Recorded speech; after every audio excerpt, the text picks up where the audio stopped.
Hi, welcome to the Macabre Emporium. Let me get my emotional support cat. Okay.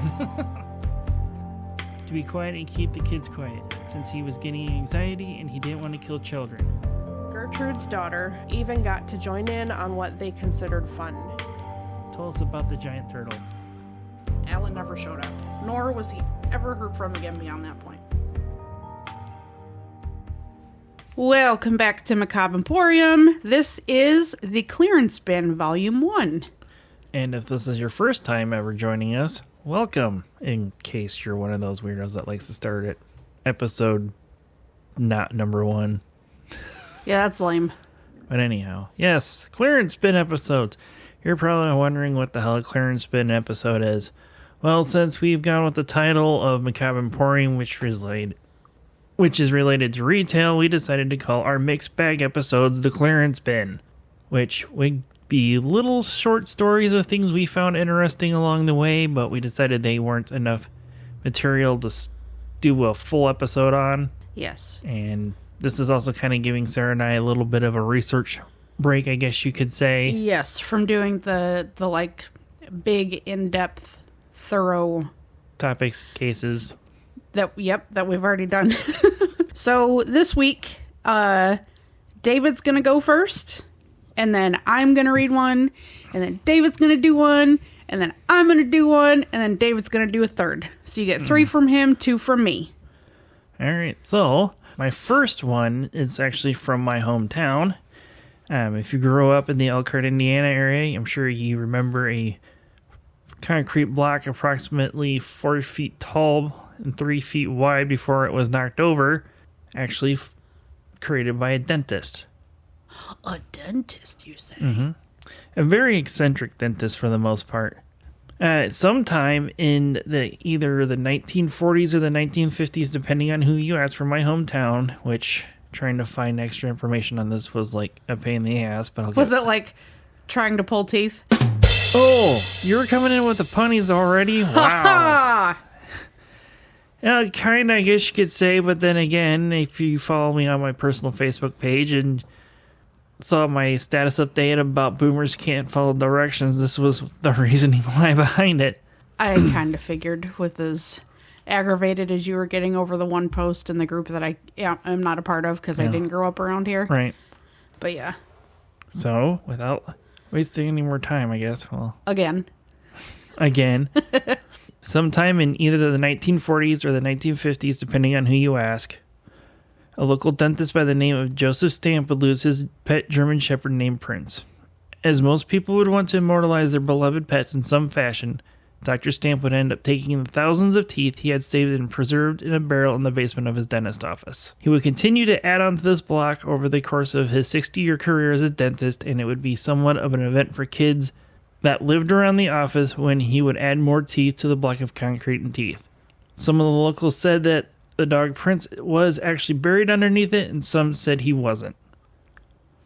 Nobody is really sure why Dr. Stamp chose to make a memorial out of concrete and teeth. His granddaughter, which was named in the article I took most of this from, was not named, but she did say her grandfather was a little bit eccentric but was resourceful.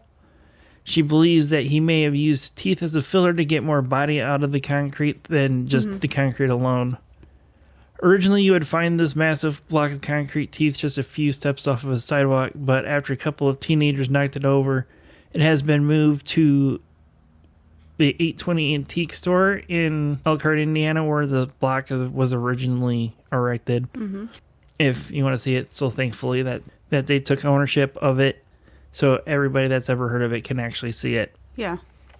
With my boomer comments earlier, I was kind of hoping to find some stories from people that grew up around the area when Dr. Stamp was alive, but I ended up finding more stories about how of a quote-unquote terrible dentist he was by their own personal opinions. Yeah.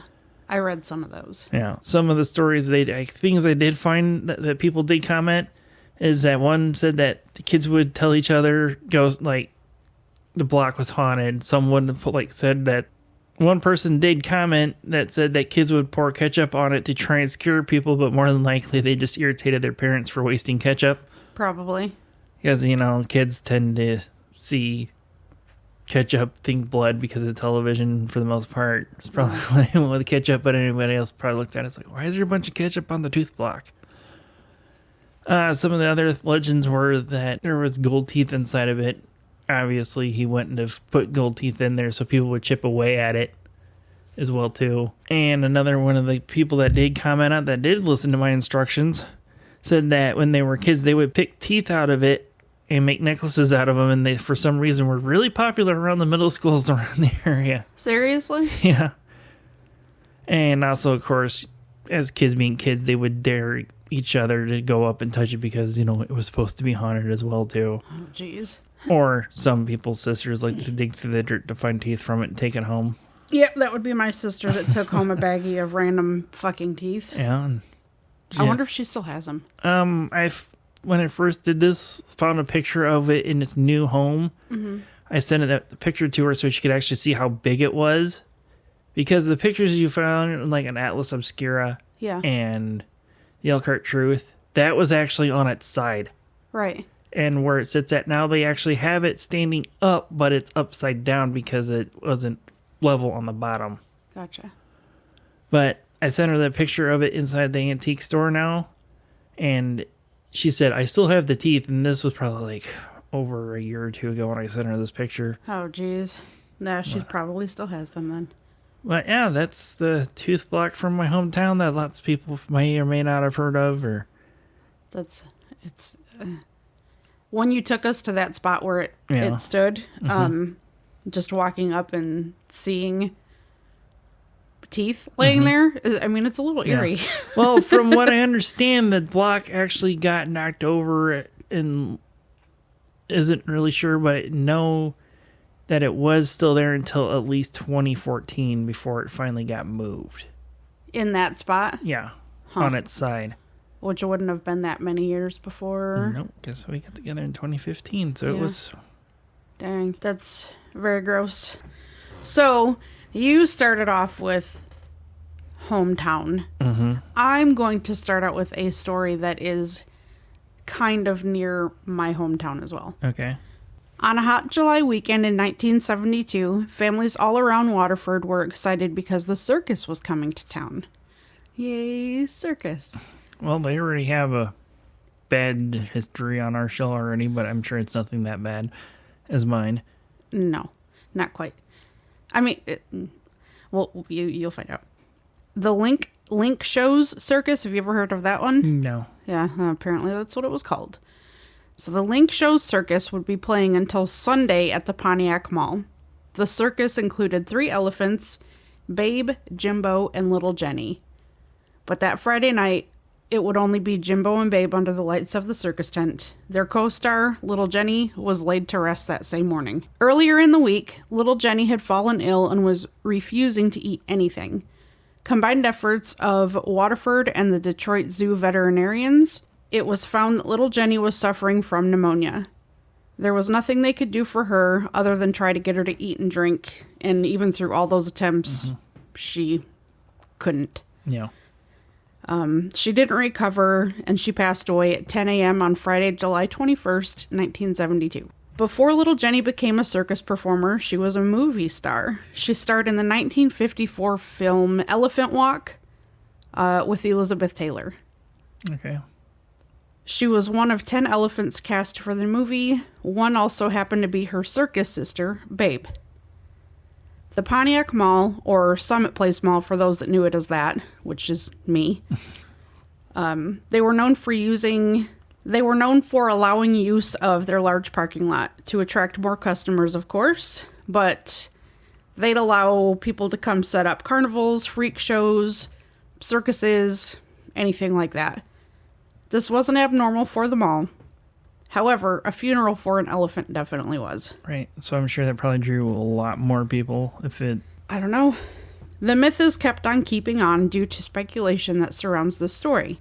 Some people claim the elephant was shot and killed out of respect due to how sick she was, but that was not the case. Little Jennie was not shot. The 60-year-old elephant simply died of pneumonia. Yeah. 60 years old. Now you may be wondering what you would do with a nearly 4-ton deceased elephant. Neighborhood barbecue. No. No. I kind of wonder what elephant would taste like, but anyway. Are you for real? Yeah, just out of curiosity. So you're going to enhance that sound so that they can hear his sticky ass paws. Anyways, moving on. Lugosi decided to join us on the counter, and he's rubbing all over everything, so if you hear it, no apologies. There he goes. He's rubbing on the microphone. Anyways, so you wouldn't simply be able to move her because of the size that she was. I mean, she's 4 tons. Right. So the Waterford police were given permission from the Pontiac Mall's owners at 3:45 p.m. to tell the carnival owners to go ahead and bury her where she had passed away. Oh, yeah. I mean, for one, I'm sure Waterford's not equipped for some kind of a situation like this, especially in the fucking 70s. No, nope. After the carnival management got in contact with Little Jennie's owner, it wasn't until 4:30 p.m. that she was put into her grave. The story about how this happened was that a backhoe driver started to push her. Like, push her body into this giant hole that they had dug. Until they heard her trainer, yelling out, telling him to stop and, quit doing what you're doing. Stop. So the guy in the backhoe stopped. Mm-hmm. The trainer began to unchain Little Jennie's co-star, Babe, and instructed the elephant to push Little Jennie into her grave. Babe and Jennie worked together for quite a long time, and this is how trainer Bill Waite felt was the best way to honor her and give her a proper funeral. Mm-hmm. And I have a picture that'll be posted with this that shows Babe pushing Jennie into her hole. Right. The carnival owners and Little Jennie's trainer, Bill Waite, weren't happy that her body was buried so quickly and in that spot. They wanted to have her buried somewhere more dignified, but it wasn't possible, and time was not in her favor. Okay, I say it's not in her favor because it was like July. Right. Hot as on fuck asphalt. July on asphalt. Right. That was not a kind thing to her. The exact location of Jennie's gravesite is still debated, but is still unknown. Like, they know she's there on that property, mm-hmm. but by picture alone, because of how much everything is like grown up around there, they can't say for sure where it is. The Summit Place Mall was demolished, but before it was expanded. So it's also entirely possible that they built the expansion on top of her or built the expansion's parking lot on top of her. Yeah. But couldn't they kind of use like sonar? Yeah, they could, but that's probably quite expensive, and who's going to really want to spend the money on trying to find the remains of an elephant underneath the mall parking lot? I don't know. But if you ever find yourself in that area, just know that whenever you're near the Telegraph and Pontiac Lake Road intersection, you are close to Little Jennie, and hopefully you remember her story. Is there like even a marker or anything out there for it? Nothing. Nothing. Well, it probably didn't seem to care too much. I don't know. But July of this year will be the 51st anniversary for her being buried there. Sad. A little sad. It is. Little Jennie. So for my next story, I'm going to go back to, well, for my last 2 stories, we're going to be going back to our wonderful friends of the Victorian area. Oh, we're going back to the way back. The way back with the whack-doodles. Yes. So for my first one that I'm going to be doing is the Victorian belief that train rides caused insanity, also known as railway madness. I mean, how fast were they going? Because if they were going super fast, I could understand it, because that shit would drive me insane. Well, one of their beliefs was that the human body was not designed to go over 50 miles an hour. Oh, shit. And there's a couple other ones that I have in there that are kind of just as goofy. So approximately starting in January of 1865, there wasn't a real specific date when this first started happening. They just know it was in January. A mental illness would emerge known as railway madness. For unknown reasons, train passengers would board trains in England showing no signs of anything wrong with them, But it wouldn't be until these trains started moving that they would begin to act out. One train from Carnforth to Liverpool, a man would start to laugh in a deranged manner with erratic behavior. He would frighten passengers with a gun and attack windows and be out of control. But when the train came to a stop along the route, he would be fine, like nothing happened. Mm-hmm. And then until the train started moving again, he would start acting out again. Strange. Mm-hmm. Now, this railway madness only really occurred in men during these times.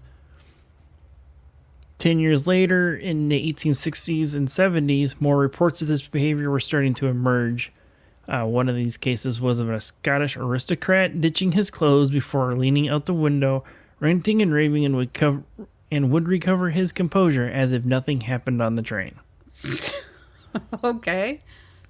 Even the media spun madness, as one story from 1864 would read. A madman in a railway carriage gleefully related how a burly sailor became incensed, flailing around in an erratic manner, first trying to climb out the window and then swearing and shouting at the other occupants of the carriage and struggling with everyone.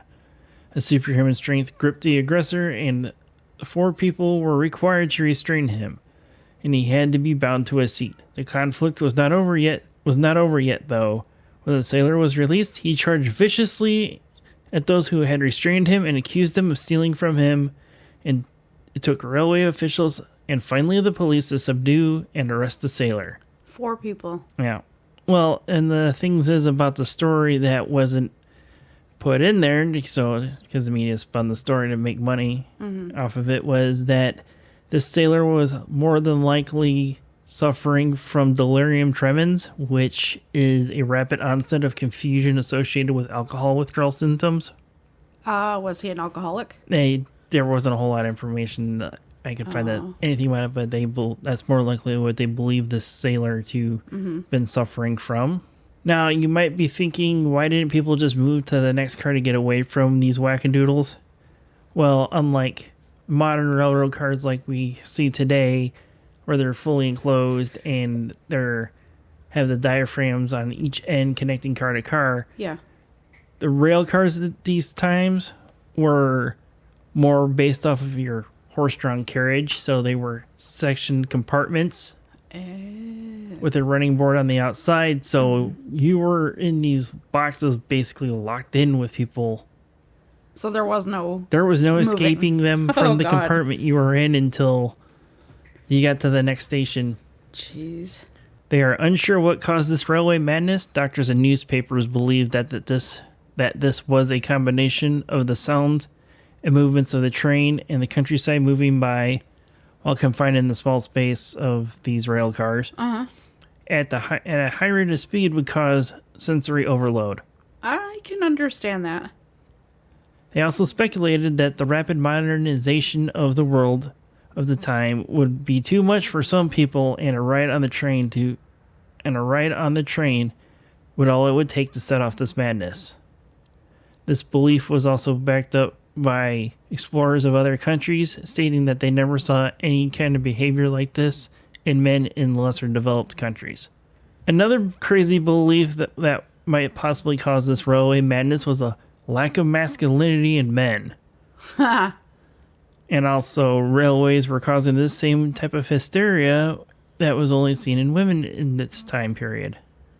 Only seen in women. That's how it was, like, the type of hysteria that women, like, would have. Like when they were on their periods, basically. I guess. I'm going to assume that's what they meant by bastards. That.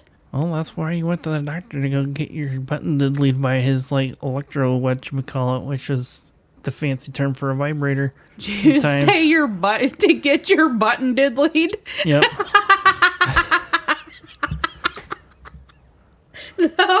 No. Get your lady wing stroked. Is that better? Get your fucking button diddled. Holy shit. Yeah, apparently I got taken over by fucking Ned Flanders there for a moment. Yeah, you did. Fucking button diddled. All right, let's get back on track here. Oh, here we go with the puns. Yeah, you got one, now I got one. Another possibility of this could be from previous traumatic experiences being involved from railway accidents. The famous author Charles Dickens had a fear of traveling by rail after being involved in an accident. One of the sources I used would write about how his children recalled seeing him in a sweat and staring at the floor and shaking the entire time. One person also would joke about having an illness cured from a railway accident and saying that his rheumatic fever was caused by such a traumatic event. Oh my god. So yeah, even back in these times, people were fucking assholes and joking about traumatic experiences like you see on social media these days.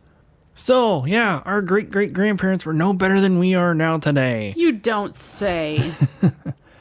Some of the other crazy Victorian beliefs by traveling by rail was that women's bodies weren't designed for rail travel and that possibly their uteruses would fly out of their body. As Sarah's rubbing her forehead in disbelief.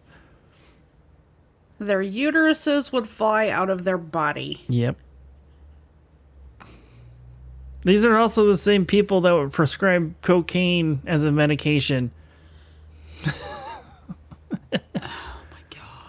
As I had mentioned previously in the story, another thing is that the human body wasn't designed to travel faster than speeds by horseback.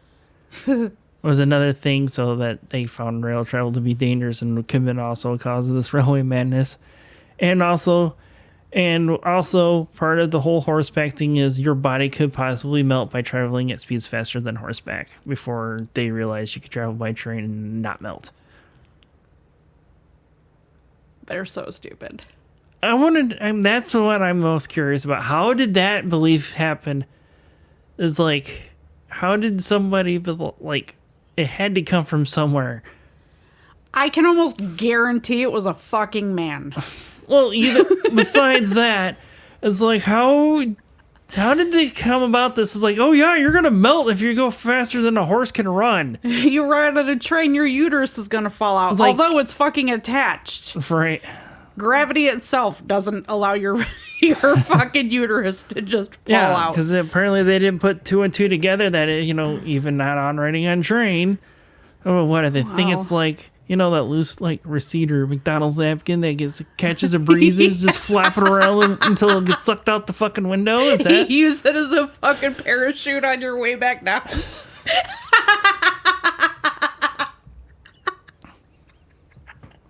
I don't know. But yeah, I would just like to know where the whole melting belief came from. It's like, did somebody see something like melting? It's like, oh yeah, it must have been moving faster than a horse, and then that's where it came from. Who fucking knows? I don't even know what to say. Right. Anyhow, that's story number 2 for me. That's okay. So basically, the whole thing that you just talked about, all of it, sounds like severe fucking anxiety to me. Right.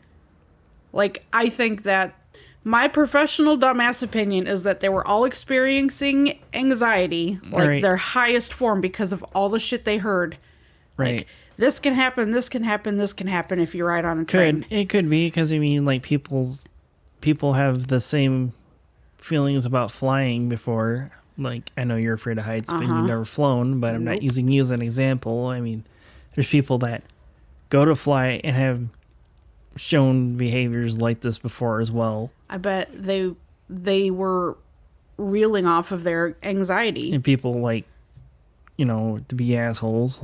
They're like, oh yeah, this and this can fucking happen on a fucking airplane. Have you ever had an anxiety attack? A full-on anxiety attack? I don't think I ever have. Okay, so I have. And it's fucking terrifying. Oh, I'm sure. For one. 2, you get hot, which would explain the sweating. Right. Because your nerves are your heart's racing, you sweat. It's legitimately terrifying. Oh, I'm sure. But I can't ever recall if I've ever had one or not. Oh, you'd remember. But yeah, that's what I think it was, is their anxiety of all the stories of bad shit that happens if they get on this train, and then they're on the train and they're like, oh shit, I'm gonna die. My uterus is gonna fall out of my hoo-hoo.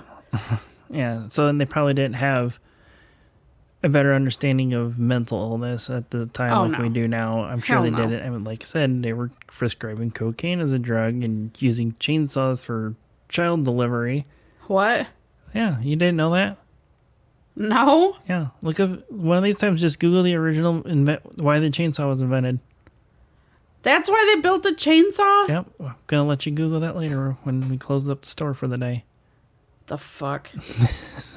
Okay. Very interesting. Yeah, so very stupid. Now it's my turn again? Yep. So what do you have for your next story? Oh, just the Valparaiso Chicken Fucker. The movie Poultrygeist comes to mind when you say that. Poultrygeist. So there's a man by the name of Michael Bessigano from Hobart, Indiana. I'm assuming Hobart is near Valparaiso. Mm-hmm. I'm just going to go ahead and preface this by giving you a visual. Imagine, if you will, a far less attractive version of Trent Reznor that knows his way around a banjo, if you catch my drift.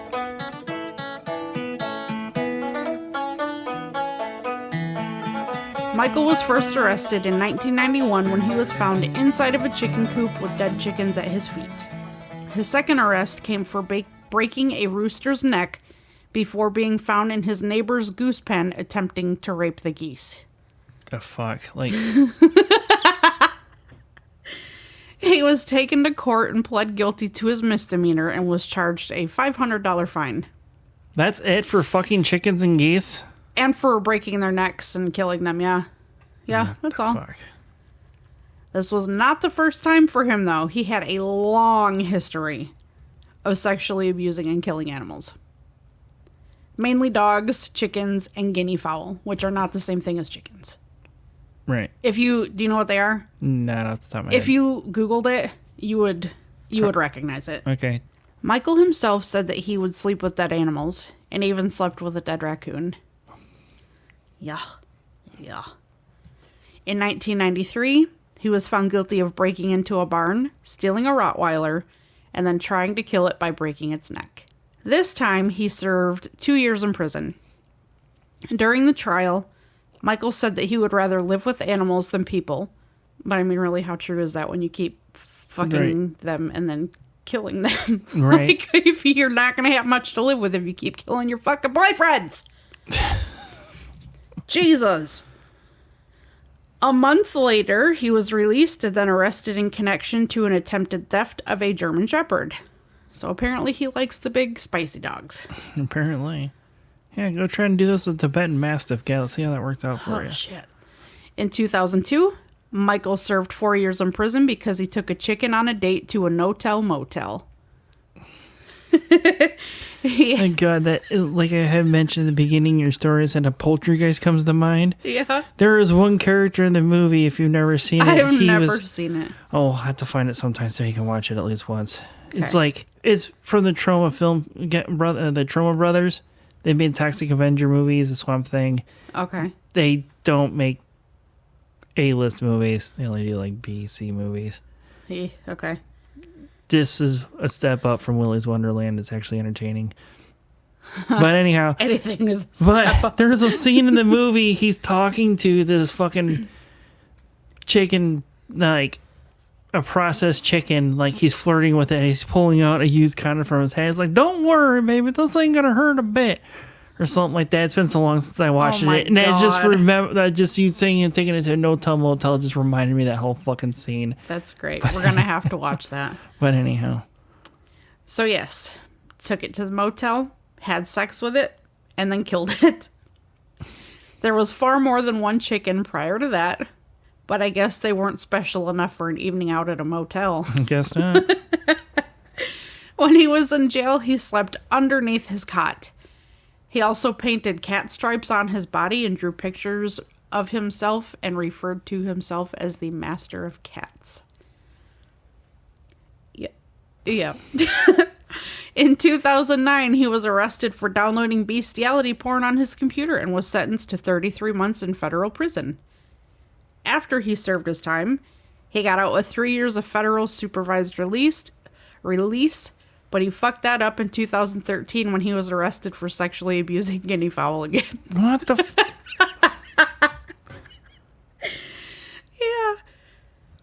With this, he pled guilty to the theft of the bird and was then sentenced to 7.5 years because he then, at that point, became a habitual offender. Oh, he only now is being a habitual offender when he's already fucked a whole menagerie of fucking poultry and canines? Yeah. Yep. In 2017, Michael begged the federal judge to release him from prison so he could undergo chemical castration. His attorney... Fuck, you should have just gone and worked for Joe Exotic. That fucking Windward Tigers would have taken care of us. That's real fucking quick. His attorney, Jennifer Sobel,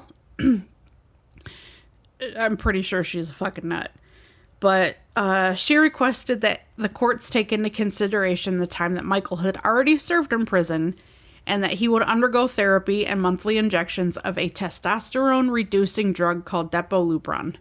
So, it's not that hard. It's like other shows you say you don't touch children. Oh, that's the obvious. But you also don't fuck chickens either. or chickens, dogs, or children, or dead raccoons, or anything with 4 legs. Yeah. But anyhow, what the fuck? Sobel argued that Michael is motivated by sexual desire, not by sadism or any desire to hurt animals. Yet he fucking killed them. But yeah, he continuously breaks their necks, but he doesn't want to hurt them. So I'm going to say, Miss Jennifer Sobel, you're a dumbass, and that is a weak fucking defense for this dude. Right. He doesn't want to hurt them. Right. He just wants to poke their butthole and then kill them. Right. No hurting. He was evaluated by a man named Fred Berlin, who was an associate professor at the Johns Hopkins University School of Medicine. Fred said that the hormone treatment could be effective for him. I don't know, keeping him locked in prison probably the most effective way. Yeah. Or, just cutting his dick off in general. Right. But then again, he probably would even have it, if they didn't do the whole castration, he'd probably make like a paper mache fucking chicken or some shit in his fucking cell. But anyhow, before I keep this distracting you here.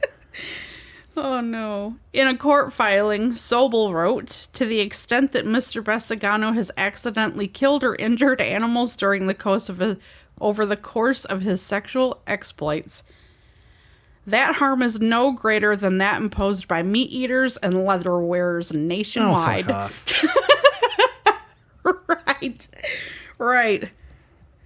Right. She went on to say, Mr.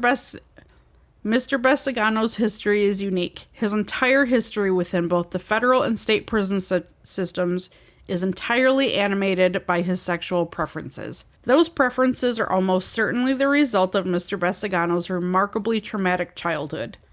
Unable to receive or seek affection from his parents, he sought that affection from animals.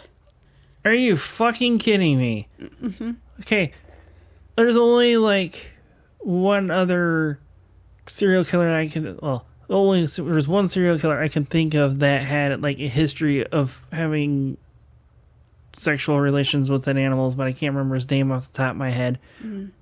Or it was the dog catcher that he befriended because of that. But like any of them, the big 6, and the ones you've covered, mm-hmm. I've never once have heard any of them seek affection from like fucking animals. Yeah. I guess you gotta look like this guy to do that. I guess so. To end this... Oh, wait, one more thing. Could you imagine if Ted Bundy, with as like attractive as he was, people perceived him as, have this kind of fucking behavior? Ugh. But anyway, wow. It just popped in my head. To end this, Jennifer Sobel wrote, Mr. Besagano poses no risk of harm whatsoever to the human members of his community. Oh, that's great, but he might just fuck your dog. That is probably the only thing she said that's accurate. However, that leaves the untargeted humans in his community to pull like double duty watching their farm animals and their fucking, in the house pets, making sure they weren't wandering around and getting poked in the butthole by this thing. Also, there's a song by a band out of Valparaiso called Violated. That is the name of the band. No, I haven't heard of them. They made a song in 2005 called Chicken Fucker Motel. And I highly suggest you look into this song and listen to it because it's fucking hilarious. You're going to have to listen to it afterwards. All right. It's great. But that's my little story on the chicken diddler. Ha!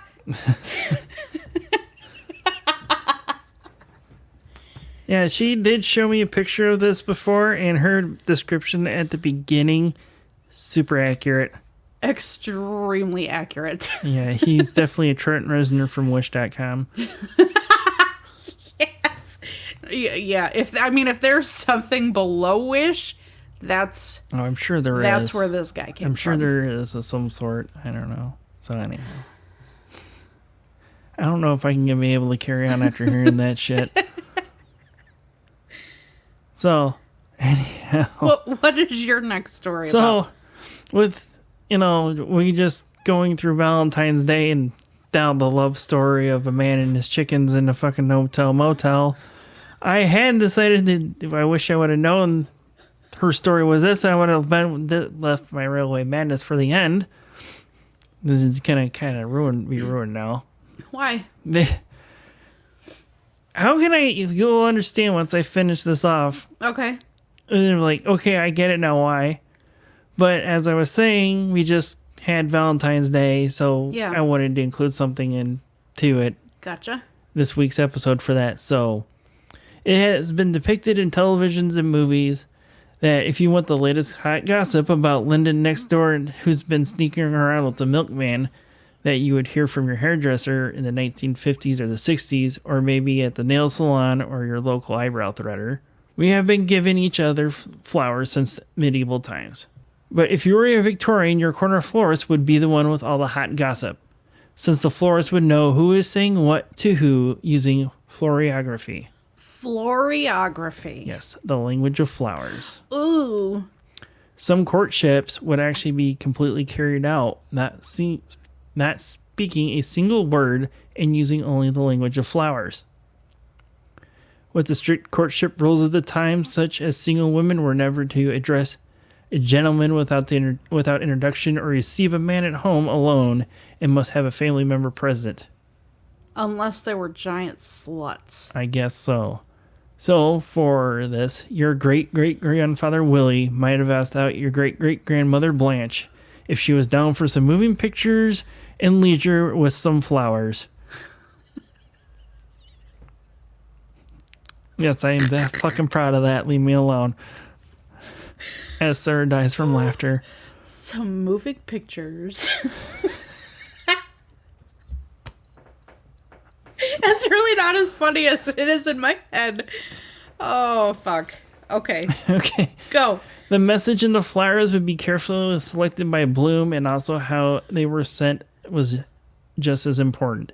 If the bloom was in an upright position, it was sent in positive thought, but anything droopy wasn't a good sign. So if it was slightly wilty, that was considered bad for this kind of message signaling. So I'm wondering if you send a bouquet of both and you're sending mixed signals. Maybe. Anyhow, some of the more wealthy Victorians had conservatories filled with different species of flowers for the specific reason for sending messages with these flowers by messenger. Okay. There were over 200 flowers with assigned meanings, and since this episode is and there is well over 200 flowers with assigned meanings. But since this episode is right after Valentine's Day, I'm going to use the most commonly purchased flowers for the holiday being roses. Roses. Unless you're in high school and it's more than likely carnations. Carnations, yep. So going back to your great-great-grandparents, Willie and Blanche, Willie might send Blanche, in the early parts of their courtship, a single rose with the thorns and leaves still on the stem, with the bloom still being upright. Uh-huh. Old Willie here is telling Blanche that he desires her and is hopeful but fearful of her response. And depending on her response, she would either send the rose back without the thorns and the leaves, telling him he had everything to hope for. If he was to receive it with the thorns still on the stem and upside down, Blanche's response was more than likely that he must not fear or hope. So that was a bad sign. Ah, okay. She's saying, thank you for being a friend. Da-da-da-da. And now you get why I asked about Blanche. Yeah, dude. I just figured it's because you were a pal and a confidant.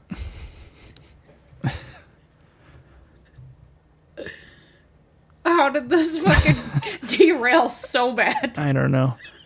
So, but like what I was saying, telling him for thank you for being your friend and all by sending it with the thorns and leaves and upside down back by messenger. Uh-huh.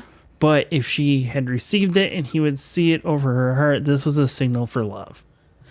Okay. Now, what if he saw it over her vagina? I mean, her name is Blanche, but anyhow. Moving pictures escalated real quick. Moving pictures and leisure.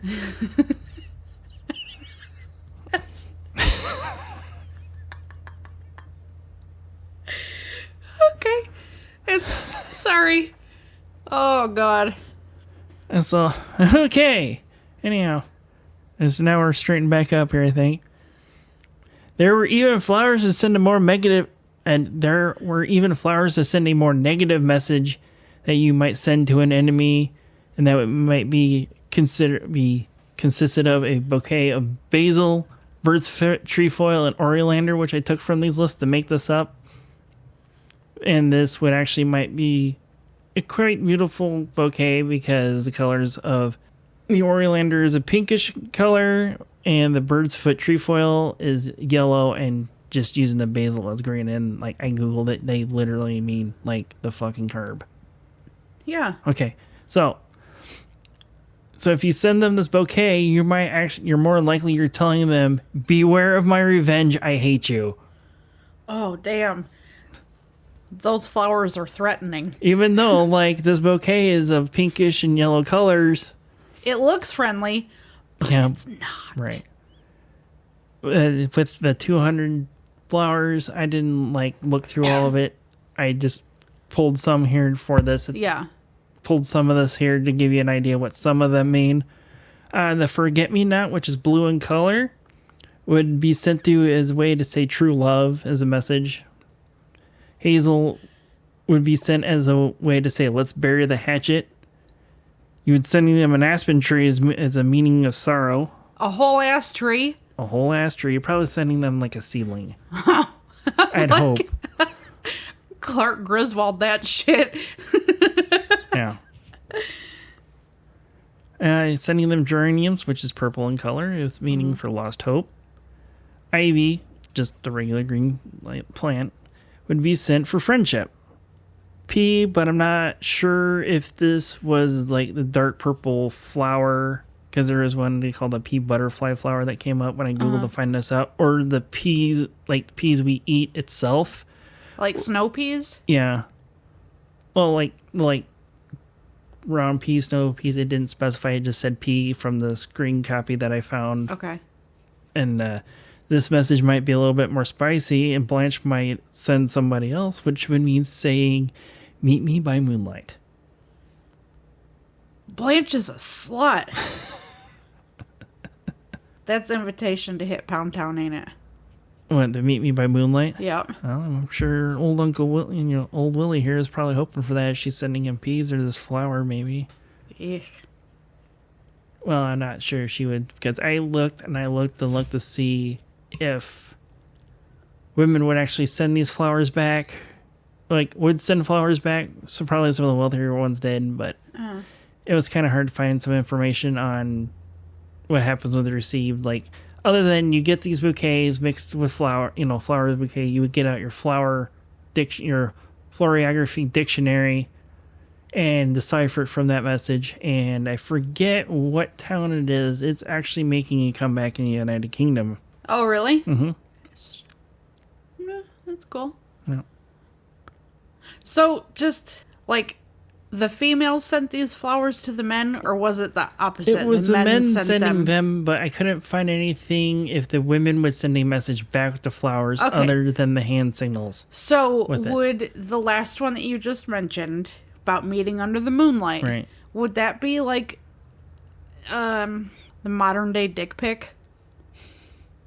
Well, maybe, I mean, because... Like, not wanted, unsolicited, like, nobody asked for that shit. Well, the pea... And when I put in pea flower, this one came up, and, yeah, it's called a butterfly... I forget what the fuck it's called. But it's, like, super dark purple, and it's kind of suggestive. Oh, really? Oh, yeah, pea flower plant. Well, the one picture, it kind of is. Oh, yeah. It looks like open vagine lips, and yeah, very suggestive. What the fuck? Now, They knew what they were doing. Yeah, I know. It might seem crazy, but with that picture there that I showed Sarah, Yeah, there ain't no denying what the fuck they want with that flower. So maybe she would have sent the pea flower back. Or he's like, look, I'm going to open your flower. Because that's what it looks like. Or maybe that's how that's kind of become relative with that. I don't know. That's fucking weird. Is that the end of your story? Yeah, that's the end of my story there. Oh. I like that. I mean, would you like to moving picture and leisure? That is so weird. Yeah, I had to come up with something other than just say Netflix and chill. I had to make it fit the time period. Moving picture and leisure. Yeah. Well, I had moving picture and chill at first, but I was like, nah, I gotta fucking figure something else out. And it just hit me as I started reading it. But anyhow. That's funny. I think it's time we close the Emporium for the day, Sarah. What do you think? I agree. So until next time. Remember to creep it real. And maybe send flowers to tell somebody a secret message. Okay, bye. Bye.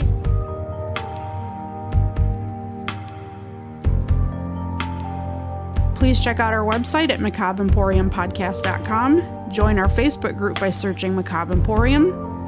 Like and subscribe on YouTube at Macabre Emporium Podcast. Follow us on Twitter at Macabre Emporium.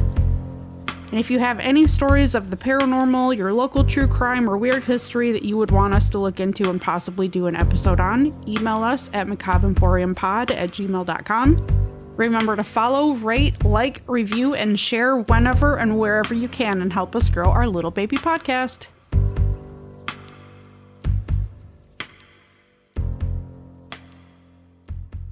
My brain was like, dirt.